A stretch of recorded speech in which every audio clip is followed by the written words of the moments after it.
Yep.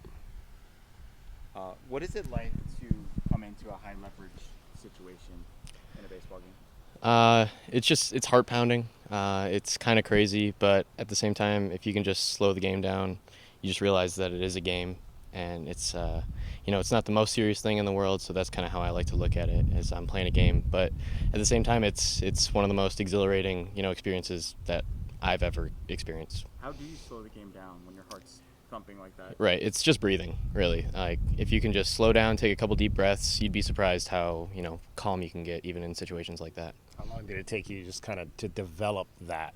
Sure, it's been my whole college career. I still don't do it perfectly sometimes, but, ever since I really started playing in stages like this, I've gotten to work on it. So I've had, almost 3 years to work on that now. Did you ever envision yourself becoming a closer at any point during your baseball journey?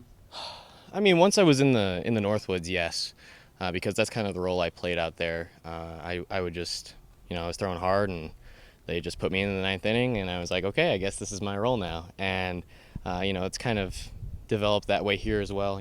Last year I sort of played that role. I was like in and out of that ninth inning role, and now it's kind of what I do now, which I love. When we talked to Casey last night, he said that you're just so good at being able to separate what's going on out there from everything else, and I think you, different than most of the other players with your academic stuff, that is a big separation. How are you able to keep those separate? I mean, like I said the last time we met, it's just a lot of work. I mean, I just focus on baseball when I'm at the field, and I focus on school when I'm away. So, it's just kind of built into life, really, because this is where I get pushed on the baseball field when I'm here, and then when I'm home, I got to go do my homework because I have deadlines. So it's necessity, really. A couple of weeks ago, you had the Grand Canyon game, where you had to come up late because, what was it, a test? Yeah, I had a test. Yeah. What was that day like? I mean, it was tough. So I had my test, and then we got stuck in traffic. There was a terrible accident that we had to, get around, and we were in the car for 4 hours. So I was a little tight, but I was still able to get my normal warm up in. I was during the game, so it wasn't normal, but I was ready to go, and I just kind of fumbled it there. That happens. So. What inning did you arrive in? The second. Second. Okay. Yeah. Okay. And that's the only time that's happened in your career?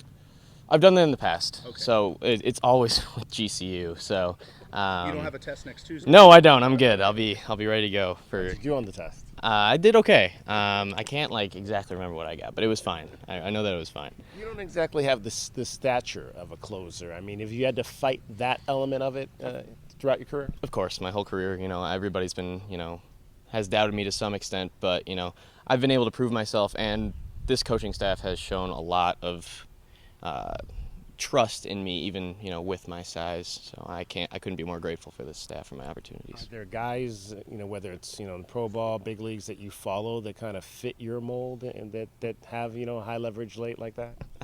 Not a lot of guys at my size. The only one that really stands out is Billy Wagner, but that was a little while ago. So most of the guys that I try to pattern myself after are a little taller. So it's not quite a one-to-one comparison. Who are some examples of guys that you like? So, it's kind of funny. I throw similar to Tobias Myers on the Brewers. He's not a closer, he's a starter. But, just our, arm path, arsenal, very similar. So he's one of the guys that I look to. Team-wise, Chip said that the guys sort of felt like you got swept at Texas Tech, even though you did win a game. Why did he say that? Why did the guys sort of feel that way? I'm not really sure. I was really happy that we got that one win. I thought that was huge. But I do think that, we were expecting to come into that series and maybe beat them down a little bit, just because they've been having a little bit of struggles here. But that's a good team. So, I was happy that we got that one win. Not getting swept on the road is huge. So I think we're okay. I know it felt a little demoralizing to lose 2 to that team, but it really wasn't the end of the world. Not getting to play Friday night, does that play into that, having to play 2 on Saturday? Yeah, doubleheaders are really unusual in college baseball, so it was a little strange, but I think we were fine. We were prepared. What is the significance of this upcoming series? They might be the best team in the conference.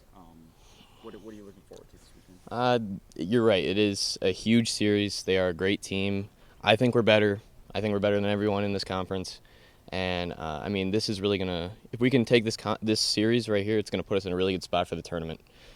So it is, it's paramount. This is the biggest series of the year, so we got to be ready to go. What was your relationship like with Coach Long?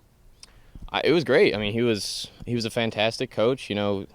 Some things we worked on, just didn't work out, and but he was one of the most, inspirational coaches around. He would always, be the one to bring you up, not put you down. And, he's just one of those guys that's, made to be a coach. He's awesome. Best guy. Awesome. Thanks, Tony. Thank you, Tony. All right. Thank you, Tony. Appreciate it.